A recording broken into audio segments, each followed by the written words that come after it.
La semana pasada hablábamos de la nube y de cómo era de práctico alquilar unos clústeres de servidores a una empresa externa y que ellos se encargarán de comprar los servidores, de mantenerlos, gestionarlos y repararlos cuando hiciera falta.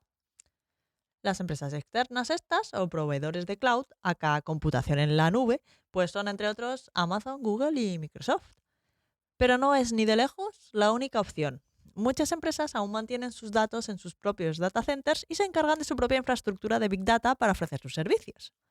Y en las mayorías de las ocasiones, esta gente utiliza el ecosistema Hadoop, que tiene un montón de herramientas para todo tipo de cosas interesantes en Big Data, como almacenamiento distribuido, procesamiento distribuido, bases de datos, almacenes de datos y una infinitud más de cosas. En el episodio de hoy vamos a viajar a los orígenes del Big Data y de Hadoop para ver cómo ha evolucionado el ecosistema Hadoop y cómo ha crecido y madurado durante todos estos años. Con un poco de suerte podremos entender un poco mejor de dónde salen las decenas de herramientas y habilidades que se piden para trabajar de ingeniero de datos o de arquitecto Big Data. Así que abróchense los cinturones que nos subimos al DeLorean para viajar a través del tiempo, en concreto a hace 20 años, a 2003, a un pequeño pueblo al sur de San Francisco.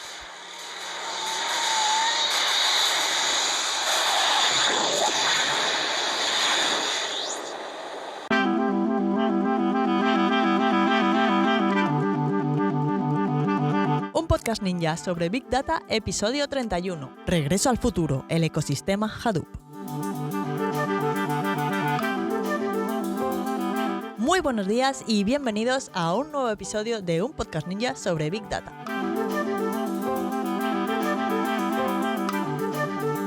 El podcast en el que hablamos de analítica de datos, de machine learning, de inteligencia artificial y de todo lo relacionado con el Big Data y el mundo de los datos. En este podcast hablamos de Big Data de manera normal, alejándonos de las ideas de inteligencia artificial de las películas y tratamos estos temas con los pies en la tierra y con sentido del humor. Además, si os interesa este mundillo y queréis profundizar un poco, podéis ir a datos.ninja y descargar el ebook La guía ninja del Big Data y la inteligencia artificial.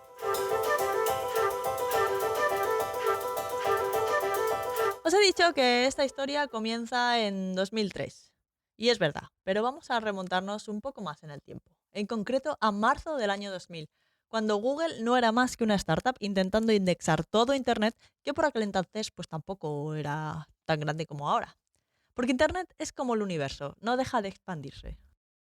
Bueno, pues eso, que hasta marzo del año 2000 Google había estado funcionando con el código que sus fundadores habían escrito en la universidad, que estaba funcionando, ejecutándose en unos cuantos ordenadores y que habían conectado unos con otros y todo esto. Lo que pasa es que en vez de comprar pues todo el ordenador con las unidades de lectura, de disco, el chasis y todo eso, que en realidad no lo querían para nada, porque solo les interesaba ser capaces de ejecutar el código que indexaba Internet, pues lo que hacían era comprar las placas base, las amontonaban así unas sobre otras, en torretas, en un edificio de Santa Clara. Y eso básicamente era Google en aquel momento. Total, que por aquel entonces pues tendrían igual 1500 ordenadores, pues a ver, 1500 ordenadores, las placas bases, lo demás pues no lo querían para nada, como decía. De los cuales pues conseguían que funcionase unos 1200 a la vez. Como estaban empezando, pues tampoco podían permitirse el equipamiento más tope de gama y empezaban a tener problemas gordos para gestionar el volumen de datos que implicaba indexar Internet, que encima no dejaba de crecer, a una velocidad razonable. Así que volumen de datos grande y velocidad de procesamiento también alta. Esto empezaba a oler a Big Data, aunque en aquel entonces pues no existía el Big Data como tal. Como digo, por aquel entonces Google tenía principalmente dos problemas. Cómo almacenar cientos de terabytes de datos en miles de discos en más de 1000 máquinas sin pérdida de datos y sin que el sistema dejara de estar disponible, y cómo paralelizar el cómputo de una manera eficiente y resistente para manejar todos estos datos en todas estas máquinas. Tened en cuenta que de todos esos ordenadores, como decía, pues siempre había alguno que estaba caído, o roto, o sin funcionar, vaya, que no funcionaban todos a la vez. Así que entre 2003 y 2006 Google publicó 3 artículos de investigación con todo el trabajo que había hecho internamente con su infraestructura de datos para poder resolver pues, estos problemas de poder manejar volúmenes elevados de datos repartidos en ordenadores de manera distribuida y que su servicio pues, no se cayera constantemente porque había algún ordenador de todos estos que no funcionaba, o algunos cuantos. El primero, de 2003, sobre el sistema de ficheros de Google. El segundo, en 2004, sobre cómo simplificar el procesamiento de datos en clústeres tochos con algo que llamaron MapReduce. Y el tercero, en 2006, sobre un sistema de almacenamiento distribuido para datos estructurados al que llamaron Bigtable. En estos artículos se explicaban sus soluciones, pero no cómo implementarlas. Mientras tanto, sus vecinos en Yahoo, y más concretamente Doug Cutting, uno de sus empleados, también estaban trabajando en estos mismos problemas. Al fin y al cabo, pues también necesitaban rastrear Internet para poder ofrecer servicios de búsqueda, pues como Google. Así que al leer los documentos de Google sobre su sistema de archivos y MapReduce, este empleado se dio cuenta de que estaba planteando mal su solución y se inspiró en la arquitectura de Google para crear en 2005 Hadoop, que nombró así en honor al juguete de su hijo, que era un elefante amarillo, que luego se quedó como logo de Hadoop. Así que si buscáis en Google logo de Hadoop, saldrá un elefantito amarillo muy mono y ya sabréis que era el juguete preferido del hijo de Doug Cutting. Bueno, pues el proyecto Hadoop comenzó con dos componentes clave. Por un lado, un sistema de ficheros distribuido, HDFS, y por otro, una implementación de la solución de procesamiento distribuido de Google MapReduce. No era el original de Google, pero pues a partir de las explicaciones en el artículo se había montado pues una implementación, la suya.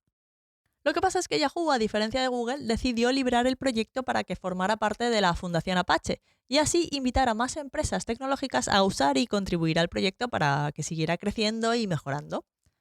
Y enseguida, otras empresas que tenían el mismo tipo de problemas con sus volúmenes de datos empezaron a contribuir a este proyecto.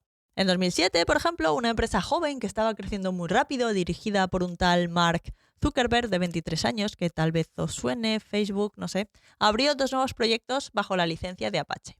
Apache Hive, Apache Hive se escribe, os lo voy a dejar en las notas del programa. Pues Apache Hive para hacer consultas de datos almacenados en HDFS mediante SQL y ejecutarlas en tareas de MapReduce de Hadoop, o sea, poder ejecutarlas de manera distribuida. Y Apache Cassandra, que es un sistema de almacenamiento columnar destinado a poder acceder y actualizar contenido de forma distribuida a escala masiva. Twitter utiliza Cassandra en su plataforma, por ejemplo. O sea que muchos de estos proyectos siguen existiendo y se utilizan en soluciones pues importantes, pues Twitter, Spotify, Netflix, mucha de esta gente pues utilizan soluciones, su infraestructura está basada en este tipo de proyectos.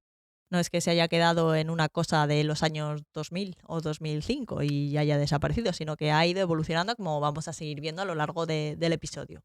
Mientras tanto, una empresa menos conocida llamada PowerSet, que estaba trabajando en un motor de búsqueda también, se inspiró en el tercer artículo de Google, recordad aquel llamado Bigtable, para desarrollar Apache HBase, Apache HBase, otro sistema de almacenamiento columnar que depende de HDFS para el almacenamiento. Poco después, Microsoft adquirió PowerSet para iniciar un nuevo proyecto que tal vez os suene también, un buscador llamado Bing. Que ojo con Bing, porque parece el buscador que no usa nadie, pero os recuerdo que Microsoft ha apostado muy fuerte por OpenAI, los creadores de ChatGPT, la inteligencia artificial destinada presuntamente a sustituir a Google para buscar en Internet. Bueno, si habéis estado estos meses en una cueva y no sabéis qué es ChatGPT, os dejo el enlace al episodio en las notas del programa y así os ponéis al día. Bueno, pues eso, que ojo con Bing, a ver si va a empezar a usar ChatGPT en las búsquedas y la liamos. Bueno, seguimos con Hadoop, que me despisto. Así que por último, pero no menos importante, hubo otra compañía más con un papel decisivo en la rápida adopción de Hadoop, que fue Amazon. Como recordaréis del episodio de la semana pasada, Amazon Web Services, también conocido como la nube de Amazon, comenzaba a funcionar y ofrecía soporte para MapReduce, lo que permitía que las startups almacenaran fácilmente sus datos en S3. S3 es el sistema de archivos distribuidos de Amazon y que pudieran procesarlos usando MapReduce, sin la molestia de administrar un clúster de Hadoop, que era un poco rollo. Vamos viendo un poco que al final es un poco todo lo mismo, pero que cada empresa lo va llamando de una forma diferente. Para almacenar los datos de forma distribuida, Google se inventa el sistema de ficheros de Google. En Hadoop esto mismo se llama HDFS y Amazon lo llama el suyo S3. Al final el problema era poder almacenar un montón de datos de manera distribuida en varios servidores u ordenadores en un clúster, vaya. De la misma manera, Google llama a sus sistemas de almacenamiento columnar Bigtable y este tiene un homólogo en Hadoop que se llama HBase o HBase. Y así un poco con todo. Un montón de nombres, un montón de proyectos para designar cosas muy parecidas o que sirven para la misma funcionalidad. Así que ya estamos en 2008 y Hadoop va cogiendo fuerza. Estaba bastante guay para que las empresas que manejaban Big Data pues pudieran almacenar y procesar estas cantidades de datos, pues como digo, de manera distribuida. Pero era un poco rollo ponerlo a funcionar, monitorizarlo y mantener el clúster. Así que enseguida comenzaron a aparecer suministradores que se encargaban de empaquetar soluciones Hadoop y hacer más amigable su configuración y monitorización, como Cloudera y otras tantas. Así que ya tenemos un sistema de ficheros distribuido, un sistema de procesamiento distribuido, un sistema de almacenamiento columnar también distribuido y suministradores que se encargan de hacer más amigable pues, su configuración y monitorización. Incluso acordaos de Hive, que permitía transformar consultas a bases de datos mediante SQL a tareas MapReduce para también poder hacerlas distribuidas. Pero bueno, Hive era un poco lento. En 2010, una vez más, Google tuvo indirectamente una enorme influencia en el mundo del Big Data al publicar un cuarto trabajo de investigación llamado Dremel, Análisis Interactivo de Conjuntos de Datos a Escala Web. Este artículo introdujo dos innovaciones principales. Por un lado, una arquitectura de consulta interactiva distribuida que inspiraría a la mayoría del SQL interactivo posterior, como Apache Impala o Apache Drill, o incluso el concepto de almacén de datos, Data Warehouse, y un formato de almacenamiento columnar que también inspiraría a otros nuevos formatos de almacenamiento de datos, como RC o Parquet, que son pues, ficheros que se usan hoy en día, son formatos que se usan hoy en día.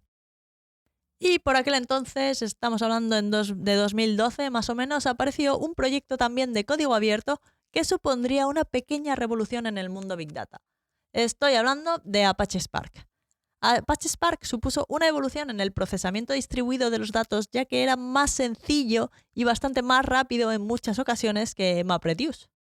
Además, era capaz de interoperar con Hive, que acordaos que era la herramienta que permitía ejecutar consultas SQL sobre datos almacenados de manera distribuida en Hadoop, solo que ahora en vez de ejecutarlas mediante MapReduce, pues se ejecutaban con Spark. Y soportaba también, y ojo con esto que es importante, el uso de Machine Learning. Y de los creadores de Apache Spark surgió la empresa Databricks en 2013, pero en lugar de vender despliegues de Spark en datacenters como podía hacer Cloudera con Hadoop, que ellos también integraron la solución de Spark a su oferta, pues Databricks se especializó solo en el despliegue de Spark en la nube, concretamente en AWS. Y bueno, a partir de ahí surgieron más y más proyectos de código abierto impulsados por grandes empresas según sus necesidades de trabajar con sus grandes volúmenes de datos de una manera o de otra. Pues Spotify, Netflix, Airbnb, todas ellas participaban de alguna manera en uno o más proyectos de código abierto de la Fundación Apache. Estos cientos de proyectos, porque sí, los proyectos en el ecosistema Hadoop superan el centenar, además se fueron interconectando unos con otros, haciendo bastante complicado seguir todas las tecnologías que iban surgiendo en el ecosistema Big Data. Fijaos que llevamos poco más de 10 minutos de episodio y igual os debería de haber dicho que cogierais un cuaderno con un lápiz para ir apuntando qué es qué, porque así igual es un poco difícil de seguir de la cantidad de nombres y conceptos que hay, pero al final es un poco todo lo mismo. Lo que pasa es que cada empresa pues lo va llamando pues como le conviene a ellos, sin pensar luego en nosotros, que nos tenemos que aprender todo esto.